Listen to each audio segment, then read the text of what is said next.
오늘 우리가 읽을 세 번째 말씀은 마태복음 5장 43절에서 48절 말씀입니다. 마태복음 5장 43절에서 48절 말씀입니다. 신약성경 7페이지입니다. 내 이웃을 사랑하고 원수를 미워하여라는 말씀을 듣지 않았느냐? 그러나 나는 너희에게 말한다. 원수를 사랑하고 너희를 핍박하는 사람들을 위해 기도하라. 그렇게 하는 것이 하나님 아버지의 자녀된 도리이다. 하나님은 해가 악한 사람과 선한 사람에게 다 같이 비치게 하시고 의로운 사람과 의롭지 못한 사람에게 비를 똑같이 내려주신다. 너희는 사랑하는 사람들만 사랑하면 너희가 무슨 상을 받겠느냐? 세무원들도 그만큼은 하지 않느냐? 또 너희가 너희 형제들에게만 인사한다면 남보다 나을 것이 무엇이겠느냐? 믿지 않는 사람들도 그렇게 하지 않느냐? 그러므로 하늘에 계신 너희 아버지께서 완전하신 것과 같이 너희도 완전하여라. 아멘. 이는 거룩하신 하나님의 말씀입니다.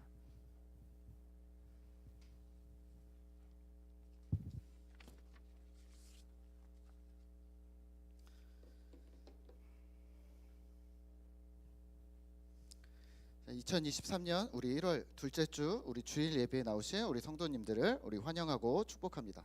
오늘도 주님 은혜 가득한 예배 되시기를 기도합니다. 오늘은 말씀을 시작하기 전에요. 목사님을 도와줄 친구를 2명을 앞으로 초대하도록 하겠어요. 혹시 목사님을 도와줄 수 있는 친구들이 있나요? 그래요. 민건이 또 그다음 시윤이 시윤이 선용이 기다려. 알았어. 자, 우선 민건이 잠깐 나와보세요. 이쪽으로 나와주세요. 네. 자, 일로 올라와 보세요. 자, 목사님이 질문을 2가지만 할 거예요. 네. 자, 첫 번째는 뭐요? 자, 이걸로 하자. 들어봐. 이거 들어. 자, 민건이는 누구를 닮았어요? 얼굴을 보여줘야 돼. 근데 누구를 닮았어? 저는 엄마를 닮은 것 같아요. 아빠를 닮은 것 같아요. 딴 사람 얘기하면 안 돼 여기서. 근데 엄마를 닮은 것 같아요? 네, 자, 엄마 닮을 때 얼마 닮은 것 같나요? 본인이 생각하는 것과 우리가 보는 건 좀 다를 수 있어요. 자, 2번째는 그러면 엄마를 닮아서 저는 이러이러해요. 그런 게 있어요? 엄마를 닮아서 공부를 잘해요? 야, 그래요. 감사해요. 박수. 엄마를 닮아서 시윤이. 그러면 선영이 먼저 마음의 준비가 된 사람부터. 자, 우리 선영이는 씩씩해요. 왜 그런지 아세요? 경찰이 될 거래요. 자, 질문은 똑같습니다. 얼굴을 보여주고 이번에도. 자, 선영이는 여기 조금 앞에서 보자. 선영이는 누구를 닮았어요? 엄마를 닮았어요? 아빠를 닮았어요? 크게. 엄마요. 엄마 닮았어요? 네. 목사님 볼 때는 아빠 닮았네. 자, 그러면 엄마를 닮아서 저는 무엇을 어때요? 엄마를 닮은 게 뭐가 있어요? 그런 게 있어요? 글씨 잘 쓰는 거 같아요. 엄마를 닮아서 글씨 잘 쓰는 거. 글씨를 잘 써요. 진짜요? 야, 그래 진짜 엄마 글씨 잘 쓰더라. 모르겠어요? 알았어요. 네, 고마워요. 네, 우리 시윤이 나올 거예요? 나올 수 있어요? 못 나오겠어요? 넘어가도 돼? 나올 거야? 빨리. 질문 알아서. 이거 싫어. 알았어. 질문 바꿔야 되는데 목사님이 질문 2개만 준비해가지고. 자, 우리가 누구를 닮았는가? 우리가 딱 보면 알죠. 선영이는 아빠 똑 닮았네. 눈매는 엄마 닮았는데 이렇게 얼굴형이나 이런 건 아빠 똑 닮았네. 사실은 현영이는 엄마 닮은 것 같은데 잘 모르겠네. 막 이런 거.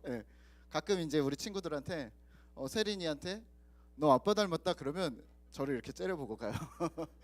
그리고 또 노엘이한테 너 아빠 닮았는데 그러면 노엘이가 가만히 있어요. 또 가끔 제가 우스갯소리로 부부끼리 닮는다고 하잖아요. 아유, 집사님 남편 닮으신 것 같은데요? 아유, 집사님 여자 집사님 똑같이 닮으신 것 같은데요? 그러면 항상 반응이 좋지는 않습니다. 네. 근데 왜 그럴까요? 자, 우리가 누군가를 닮았다고 할 때 2가지를 생각합니다. 하나는 외형적인 모습이죠. 생김새 뭐 이런 것들. 또 하나는 보이지 않는 것들인데요. 말투나 표정, 또 마음 씀씀이, 또 성격 등이 이에 해당합니다. 그러면 오늘 우리가 하나님 닮았다고 하는데요. 그러면 나는 하나님의 무엇이 닮았다고 할 수가 있을까요? 무엇을 보고 우리는 하나님을 닮았다고 말을 할 수 있는 걸까요? 저는 목사님은 어릴 적에 하나님은 우리 인간처럼 생겼다라고 목사님은 생각을 했었어요.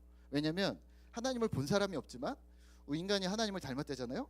그래서 사람의 모든 공통점들을 모으면 하나님이 나오는 게 아닐까?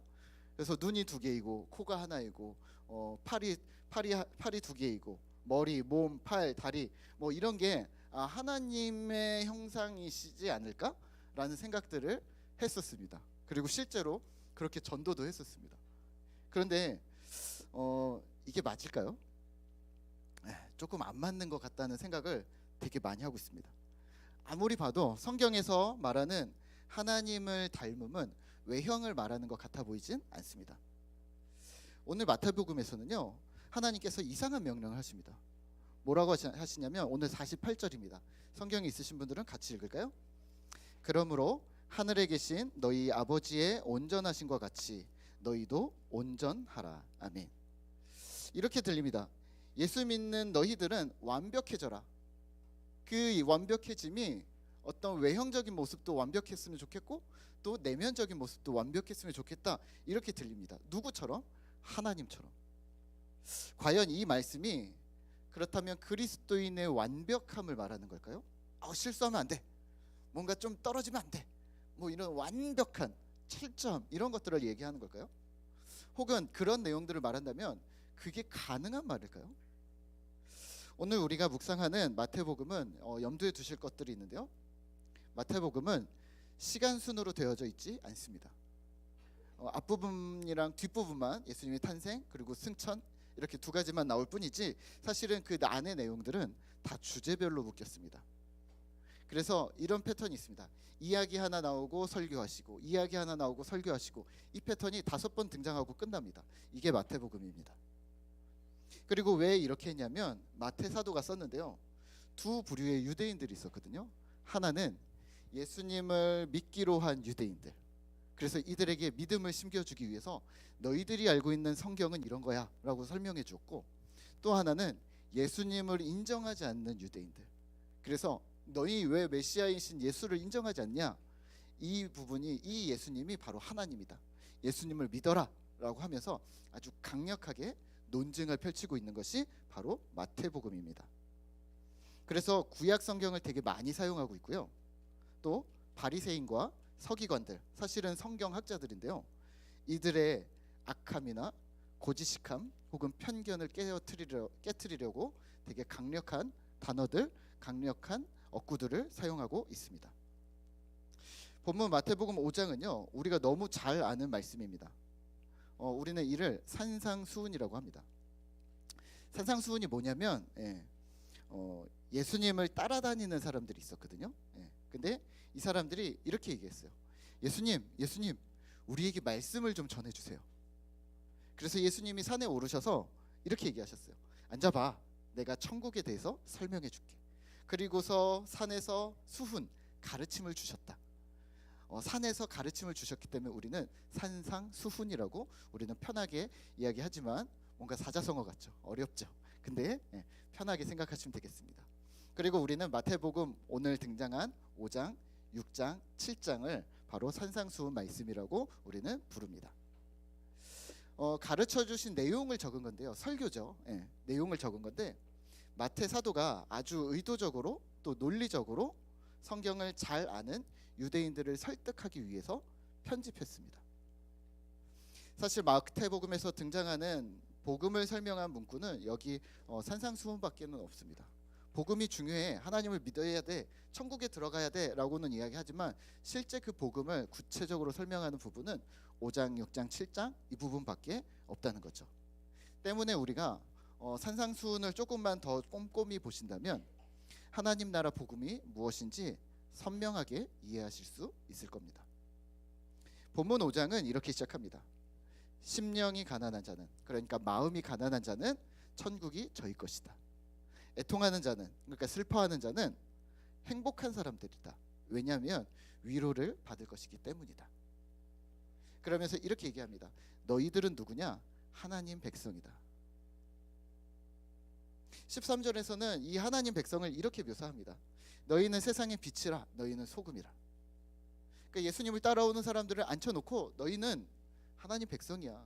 너희는 행복하겠다. 또 너희 이렇게 얘기합니다. 너희는 행복할 뿐만 아니라 너희는 세상의 빛과 소금이야.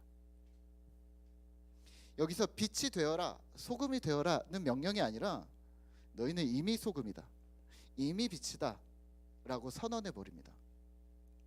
이렇게 대답하겠죠. 네? 우리가요? 지금 따라온 지 얼마 안 됐는데? 우리도 이렇게 생각하겠죠.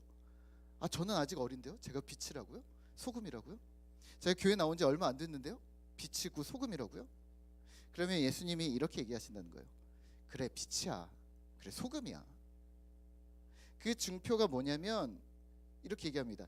이제 세상이 널 주목한다니까? 빛이거든. 만약에 짠맛을 안 내면 밟힐 거야. 왜냐하면 이미 소금이거든. 이제 소금이 되었으니, 빛이 되었으니 훈련해라. 소금이 되었으니 짠맛을 내라. 빛이 되었으니 이제 빛을 이제 점점 밝혀라. 이런 내용이 아니라 그냥 빛이야, 소금이야. 그러니까 세상은 너에게 요구할 거야. 빛이라는데 왜 빛이 안 나요? 라고 되게 깜짝 놀라면서 물어본다는 거죠. 소금인데 왜 짠맛이 안 나요? 그래서 밖에 버리고 밟힌다는 얘기죠. 이렇게 얘기할 수 있잖아요. 우리는 아니에요, 저는 아직 준비가 안 됐어요. 저는 등불을 켰는데 아직 공개하지 말아주세요. 혹은 소쿠리에 숨겨주세요. 말 아래 두는 것, 네. 소쿠리에 숨겨주세요. 혹은 저는 소금인데 아직 덜 짜요. 아직 저를 사용해주지 마세요. 기다려주세요. 이렇게 얘기할 수 없다는 겁니다. 이게 안 된다는 겁니다. 너희의 신분, 포지션이 바뀌었기 때문에 세상은 요구할 것이라고 말합니다. 마태복음 5장 16절인데요. 이렇게 얘기합니다. 이같이 너희 빛을 사람 앞에 비치게 하여 그들로 너희 착한 행실을 보고 하늘에 계신 너희 아버지께 영광을 돌리게 하라. 천국 백성이 된 것은 한순간이고 빛을 비출 건지 안 비출 건지, 짠맛을 낼 건지 안 낼 건지는 너의 결정일 수 있어. 하지만 세상은, 또 하나님은 너에게 당당히 요구할 거야. 빛이니까 비춰. 소금이니까 짜야 되는 거 아니야? 군인 비유를 많이 들었습니다. 그동안 한 달 된 군인과 10년 된 군인, 능력 차이가 확실히 있겠죠. 총을 엄청 잘 쏘고 막 싸움을 엄청 잘하고 뭐 탱크도 몰고 막 이런 10년 된 군인이랑 지금 막 들어가서 이제 총을 이제 받아서 이제 막 총을 이제 준비하고 이제 군복이 어색한 이런 군인이지만 능력 차이가 있겠지만, 그러나 전쟁이 난다면 둘 다 출동해야 합니다. 내가 준비 안 된 것과는 상관없습니다. 그냥 너의 신분은 군인이기 때문입니다. 사실 오늘 우리가 묵상하고 있는 이 마태복음의 1차적인 독자는요, 마태와 함께하는 교회 공동체였습니다. 학자들에 의하면 이 마태의 공동체는 50명 내외, 그리고 도시에 있었고요. 안디옥이라 추정하고 있고요. 도시에 있었고 50명 내외, 그리고 소규모로 가정에서 모였습니다. 또 구성원은 성경에 박식한 유대 신자들이었습니다. 뭐가 좀 이렇게 좀 생각나지 않으세요? 뭔가 좀 매칭이 되지 않으세요? 마치 마태 교회 공동체가 바로 우리 꿈터 공동체 같지 않나요? 50명 내외, 도시에 있고 소규모로 가정에서도 자주 모이는데 구성원은 성경에 박식한 사람들, 익숙한 사람들, 문화로 이미 접한 거죠. 우리는 그런 유대의 신자들, 그리고 또 사실은 우리들에게 빛이 되고 또 소금이 된 우리에게 네가 알고 있는 것 거기서 머물러서는 안 돼라고 말하는 겁니다.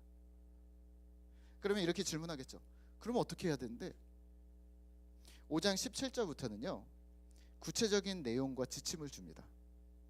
착한 행실을 보고 세상이 하나님께 영광을 돌리게 한다는데, 그 착한 행실이 무엇인지, 또 빛과 소금이 무엇인지 정확하게 짚어줍니다. 그게 17절부터 거의 7장까지의 내용입니다. 산상수훈에서는요 6가지 주제를 다루고 있고요. 그 중에 우리는 두 번째 내용을 오늘 다루려고 합니다. 율법의 완성이 되신 예수님이 두 번째 그룹에서, 두 번째 메시지에서 말씀을 제대로 가르쳐 주시거든요. 그래서 몇 가지 주제들을 새롭게 가르쳐 주시는데 우리가 이미 다 알고 계신 것들인데 한번 점검을 해볼까요? 자, 그래서 몇 가지만 한번 해볼게요. 자, 첫 번째는 살인하지 말라. 살인하지 말라. 어떻게? 진짜 살인인가요? 진짜 살인은 포함이죠. 근데 마음으로 미워해도 안 된다. 그것도 살인이다. 마음으로도 안 되고 그거는 미워해서도 안 된다. 그게 살인이다. 또 예배가 먼저냐 화해가 먼저냐, 뭐가 먼저일까요? 예배가 먼저일까요? 화해가 먼저일까요? 오늘 교회를 와야 되는데 뭐 그러신 분들이 있을 수도 있죠. 교회를 와야 되는데 누군가와 다퉜어요. 그래도 오늘 주일이니까 빨리 예배 갔다 와서 그 다음에 생각하자. 이렇게 오셨나요? 아니면 화해를 먼저 하느라 지금 아직 집에 계신가요? 네. 예수님은 이렇게 얘기해요. 형제와 둘 다 중요한데 형제와 화해하고 그 다음에 예물을 드리라. 충격이죠. 예배가 먼저가 아니래요. 그래야 빛이래요. 이 두 번째는 간음하지 말라. 어떻게? 실제로 간음도 안 되고 그건 당연하고 마음속에서 나쁜 마음을 품어도 안 된다. 그러면서 이렇게 얘기해요. 눈이 범죄하면 빼라. 팔이 범죄하면 찍어버리라. 무서워요. 나쁜 마음도 안 된대요. 세 번째는 맹세하지 말아라. 하나님께 맹세하지 말고 땅으로도 맹세하지 말고 우리 말로 하면 내가 돈 걸게 뭐 이거 또 내가 인생 걸게 뭐 이런 거 안 된다고 합니다. 그러면서 하나님이 이렇게 얘기합니다. 너는 아무 능력이 없잖아. 다 하나님 건데 왜 남의 걸 걸어? 내 머리카락 한 올도 내 마음대로 할 수 없는데 지금 뭘 거는 거야? 다 하나님 거라니까? 라고 하나님 말씀하시는 거죠. 지금 이 얘기예요. 맹세하지 마라. 뭐가 있어서 네가 맹세하는데? 그러면서 이면에는 이런 내용들이 있습니다. 이렇게 묻는 겁니다. 혹시 상대방에게 신뢰를 잃은 거 아니야? 그래서 맹세하는 거 아니야? 이거 과자 이거 제 지갑이 여기인데 지갑 누가 가져갔어? 저 아닌데요? 아니야 너 같아. 맹세 이렇게 하는 거 아닌가요? 신뢰를 잃은 거 아니냐? 그래서 맹세하는 거 아니야? 신뢰를 네가 잃어놓고 왜 지금 하나님 걸 걷는 거냐? 라고 질문하는 겁니다. 네 번째는 복수하지 마라. 자, 복수. 누가 오른쪽 뺨을 때리면 어떻게 해야 합니까? 복수하지 말고 어떻게? 왼뺨을 대라. 자, 옆 사람과 한번 해보세요. 가능하겠습니까? 또 다섯 번째는요. 오늘 낭독한 본문인데요. 이전까지의 모세 율법은 이웃을 사랑하고 원수를 미워해도 된다고 말을 했습니다. 우리는 이게 어색하죠. 근데 옛날에는 이게 익숙했고 원수를 사랑하는 게 어색했던 거죠. 이웃을 사랑하고 원수는 미워해야 된다. 적군은 미워해야 된다고 배웠습니다. 그래서 원수와 전쟁을 하거나 원수를 물리치면 영웅이 되었습니다. 이를 거룩한 전쟁이라고 불렀습니다. 우리가 이슬람을 생각하시면 될 것 같습니다. 거룩한 전쟁, 성전이라고 하죠.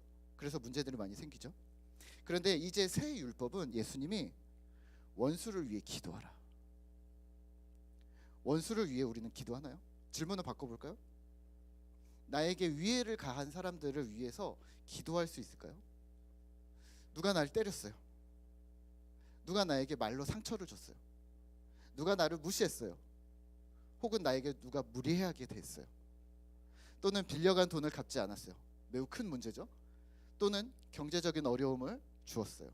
등등등 원수를 위해 기도하라. 이거는 사실은 충격입니다. 말이 안 되는 이야기입니다. 오늘 46절과 47절입니다. 같이 읽을까요? 5장 46절 47절입니다. 너희가 너희를 사랑하는 자를 사랑하면 무슨 상이 있으리요? 세리도 이같이 아니하느냐? 또 너희가 너희 형제에게만 무난하면 남보다 더하는 것이 무엇이냐? 이방인들도 이같이 아니하느냐? 아멘. 예수님 때문에 문제가 뭐냐면요. 율법이 업그레이드 됐는데요. 엄청 어려워졌어요. 말이 안 되게 어려워졌어요. 질문 하나 드릴까요? 산상수훈의 극히 일부를 보았는데요. 할 수 있을까요? 지금 산상수훈의 거의 첫 부분이거든요. 앞부분인데 뒷부분은 더 어렵겠죠? 오히려 보면 볼수록 넌 할 수 없어. 인간은 안 돼. 이런 목소리가 들리지 않나요? 48절에서는 아예 세기를 박아버립니다. 48절입니다. 같이 읽겠습니다. 그러므로 하늘에 계신 너희 아버지의 온전하신 같이 너희도 온전하라. 아멘. 아버지께서 완전하신 것 같이 너희도 완전하라. 온전하라. 이 명령 앞에서 사실은 우리는 다 포기합니다. 아, 그럼 그렇지. 불가능한 일이었어. 예수를 믿는다는 건, 교회 다닌다는 건 사실은 불가능한 일을 말하는 곳이었어. 세상에 빛이 되기 어렵네. 짠맛을 내는 소금이 되는 건 불가능하네. 왜냐하면 우리는 알고 있기 때문입니다. 우리가 완벽하지 않기 때문입니다. 자, 그러면 본문에서 완벽함, 온전함과 완전함이라고 다 등장하고 있는 이 텔레이오스라는 단어가 있는데요. 이 온전함, 완전함은 이렇게 이해하셔야 됩니다. 똑 닮았네. 딱 닮았네. 혹은 아, 그거 딱이네. 이렇게로 이해하셔야 합니다. 우리가 알고 있는 완벽함 이런 걸로 생각하시면 철저함, 철두철미함, 빈틈이 없어. 이게 아니라 똑 닮았네. 혹은 그거 딱이네 라고 이해하셔야 합니다. 바울의 기도로 익숙한 우리 D.A. 카슨이라는 이 신학자는 이렇게 얘기합니다. 이 완전하다는 의미가 도덕적인 의미를 갖지 않는다. 그러니까 완벽해야 된다 혹은 행동이 완벽해야 된다 이 이야기를 하는 게 아니다. 흠잡힐 데가 그런 이야기 하는 거 아니다. 도덕적인 개념 아니다. 대신 완벽하라, 온전하라는 말은 하나님께 몰두하라, 하나님께 집중하라는 명령이다. 하나님께 집중, 몰두, 이 무슨 말일까요? 신학자 바클레이는 이 몰두와 온전함을 이렇게 표현합니다. 나사못이 있어요. 못 돌려보셨죠? 나사못이 있는데 나사못에 맞는 이제 드라이버, 십자 드라이버를 찾아야 될 거 아니에요. 십자 드라이버를 딱 해서 딱 됐는데 안 맞을 수 있잖아요. 못이 너무 작으면 큰 드라이버 안 되잖아요. 못이 너무 크면 작은 드라이버 안 되잖아요. 헛돌잖아요. 그래서 요거에 맞는 드라이버를 딱 찾았어요. 그래서 못과 드라이버가 딱 맞았어요. 이때 뭐라고 부르니까 우리는 딱이네. 아, 딱 맞네. 여기서 이 단어는 perfect, 텔레이오스라는 단어를 사용한답니다. 딱이네. 완벽해. 바로 이 못에는 지금 이 드라이버야. 이게 온전함이랍니다. 다시요. 신발을 신었어요. 신발이 작을 수 있고 클 수 있잖아요. 근데 신발이 딱 맞는 거예요. 그러면 여기서 딱이네, 퍼펙트.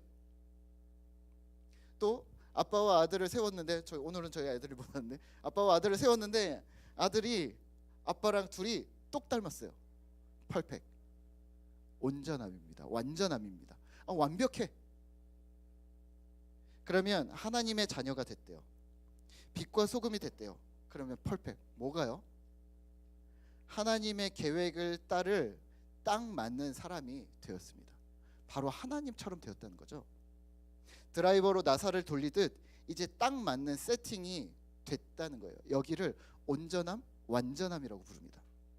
누가요? 바로 우리가, 내가. 이 완전함은 나사를 얼마나 돌렸는가, 신발을 딱 맞는 신발을 신었으면 얼마나 걸었는가를 말하지 않습니다.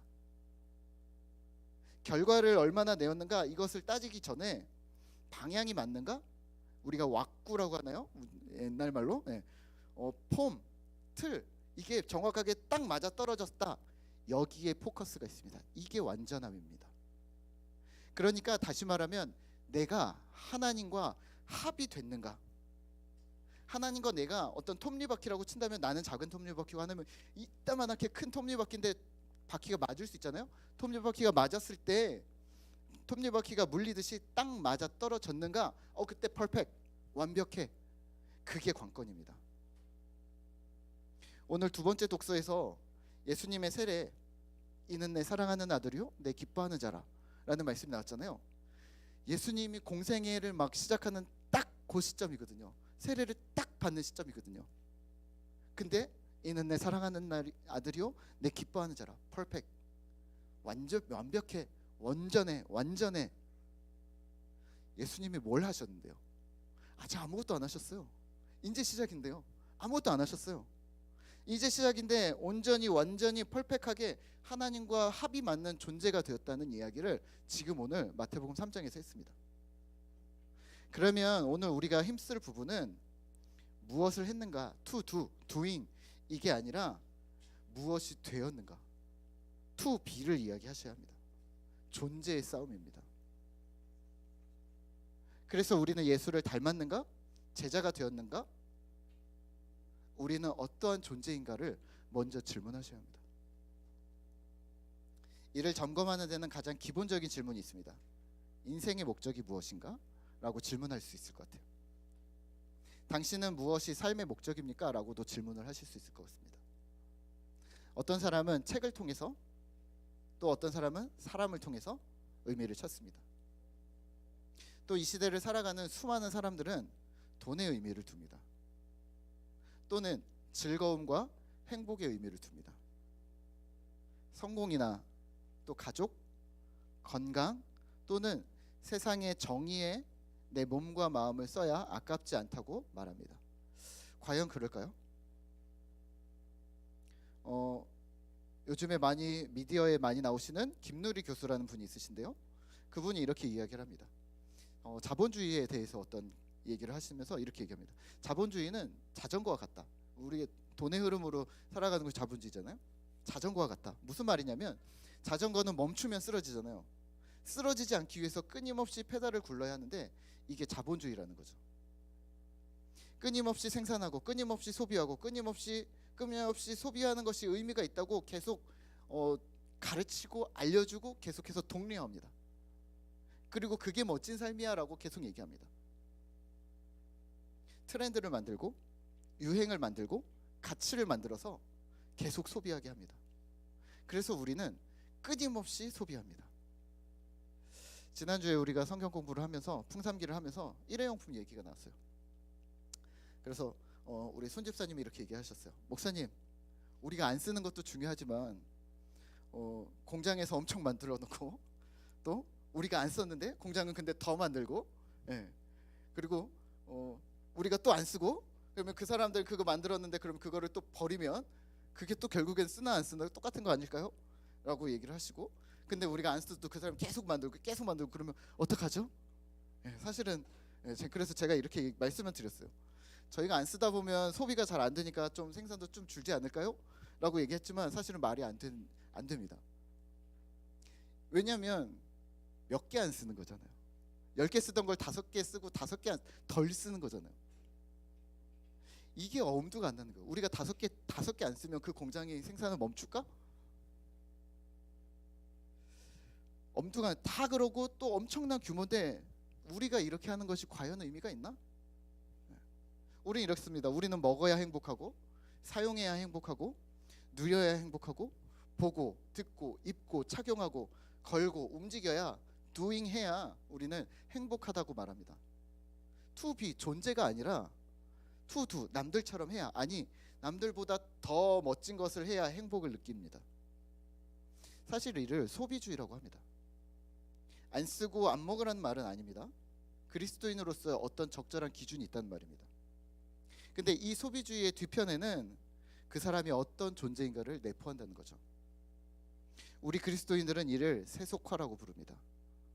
세속화는 세상이 말하는 행복, 세상이 추구하는 가치, 또 세상이 보여주는 비전들을 따라가면서 세상에 잘 적응하고 세상에 딱 맞는 퍼펙한, 세상과 합이 맞는, 세상에 어울리는 존재가 되어져 갑니다. 그리고 세상은 계속 이렇게 얘기하는 거죠. 잘한다. 너는 잘하고 있어. 또 이렇게 얘기하는 거죠. 그래, 네가 중요하다니까. 너의 느낌, 너의 생각, 너의 주관이 중요하다라고 말합니다.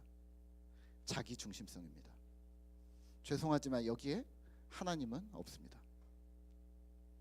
질문 하나 드릴까요? 하나님도 그렇게 생각하실까요? 하나님이 처음에 부여하신 인간의 목적, 인생의 목적은 무엇일까요?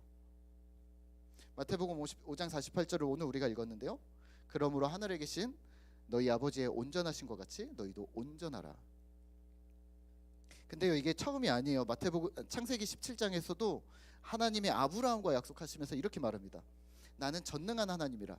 너는 내 앞에서 행하여 완전하라. 이 완전하라는 단어를 사도 바울은 이렇게 해석합니다. 에베소서 5장 1절인데요. 그러므로 사랑을 받는 자녀같이 너희는 하나님을 본받는 자가 되고. 베드로도 이렇게 얘기합니다. 베드로전서 2장 2절입니다. 갓난 아기들 같이 순전하고 신령한 젖을 사모하라. 이는 그로 말미암아 너희로 구원에 이르도록 자라게 하려 함이라. 아멘. 우리를 향한 하나님의 목적은, 우리 인생의 목적은 그리스도를 닮고 자라가는 것입니다. 어떻게요? 퍼펙하게, 하나님과 합이 딱 맞도록, 온전하게, 완전하게. 다시 말하면 존재가 바뀌어지는 데 힘을 쓰셔야 합니다. 하나님의 형상이 되었으니 하나님의 형상답게 살아가는 것이 우리의 목적입니다. 10여 년 전에 저희 첫째 아이가 태어났어요. 한 살로 태어났어요. 한 살이 태어났는데 아들로 완벽 퍼펙했습니다. 아빠를 똑 닮았거든요. 잘 웃고 충분했습니다. 여기서 뭘 더 해야 되냐? 아니 뭐 더 그냥 태어났으면 됐지 뭘. 똑같네 뭘. 요구하는 것도 있지만 뭐 그렇죠. 지금 13살이 되었어요. 아들로서 뭘 해야 지금 퍼펙해질까요? 아니요, 그냥 아들이니까 퍼펙이에요. 그냥 아빠랑 똑 닮았네. 퍼펙이라는 단어를 똑 닮았습니다. 똑 닮았네. 그리고 그냥 같이 살면 됐지. 약간 안 맞는 부분들이 이제 조금씩 생기고 있어요. 하지만 부대끼면서 계속 맞추면서 살고 있습니다. 그렇지만 아들이 아니냐 맞냐를 논할 필요는 없습니다. 그냥 똑 닮았는데 뭘. 이 아이가 20살이 되고 30살이 되면 그 존재는 그대로 퍼펙트, 온전할 겁니다. 아들의 존재로. 하지만 키도 크고 결혼도 하고 직장도 다니고 뭐 그렇게 되지 않을까요? 우리의 존재가 이렇습니다. 온전한 자로 탄생하고 그 온전함에 합당하게 자라나는 것이 인생의 목적입니다. 그러면 우리는 어떻게 자라날까요? 4가지만 살피시면 됩니다. 다음 주에도 우리가 볼 텐데요. 하나님, 나, 공동체, 세상 4가지입니다. 균형 있게 성장해야 합니다. 우리는 4가지 중에 하나만 생각하시는 분들이 있어요. 하나님만 생각하면 돼. 나는 하나님만 있으면 돼. 그러면 영성 훈련에만 집중하고 주변을 살피지 못하는 분들이 생길 수 있습니다. 또 두 번째는 나는 나를 치료해야 돼. 그래서 나는 상처가 깊어. 날 치유해야 돼. 쓴뿌리, 뭐 내적 치유. 한 번은 하셔도 됩니다. 괜찮습니다. 근데 계속 꾸준히 하실 일은 아닙니다. 그렇다면 나는 공동체. 나는 그러면 교회에다 봉사해야 되겠다. 여기다 힘써야지. 봉사하면서 은혜 받는 거야. 그러면 하나님이 알아서 다 채워주셔. 무조건 일해. 일부분 맞습니다만 모임과 행사에만 집중하다 보면 번아웃이 되실 수 있습니다. 또는 4번째, 목사님 교회가 세상으로 눈을 돌려야죠. 교회가 지금 뭐 하고 있습니까? 세상에 뛰어들어야죠. 맞습니다만 세상으로만 뛰어들어서 내가 혼자 부서지면 상처를 치료하고 회복할 수 있는 공동체가 없다는 건 매우 위험한 일입니다. 말씀을 정리하겠습니다. 작년 한 해 나는 어떤 존재였습니까? 나에게는 어떤 변화, 어떤 성숙이 있었습니까? 저는 전반기, 후반기 우리가 1년 동안 디딤돌 과정을 진행하면서 우리 집사님들이 바뀌어지는 모습들을 봤습니다. 이게 가까이서 보니까 보이더라고요. 이 사람이 처음에 들어올 때 표정이나 행동이나 어떤 성실함이나 어떤 질문과 끝날 때 했던 태도나 질문의 수준이나 어떤 삶의 모습이나 고민 수준이 달라지는 것을 발견할 수가 있었습니다. 2학기에는 1대1 리더들이랑 좀 더 어려운 책을 읽었는데요. 사실은 제가 책을 읽으려고 책을 골랐는데 엄청 어려웠거든요. 근데 읽으시더라고요. 그리고 질문하는 수준들이 이분들이랑 이런 책을 읽어도 되겠네? 라는 정도로 거의 교역자 정도로도 읽으시더라고요. 우리 아이들도 1년간 성장을 했습니다. 제가 은채랑 세린이한테 질문을 걸거나 말을 걸면 애들이 대답을 하기 시작했어요. 쳐다만 봤는데 이제 대답을 해요.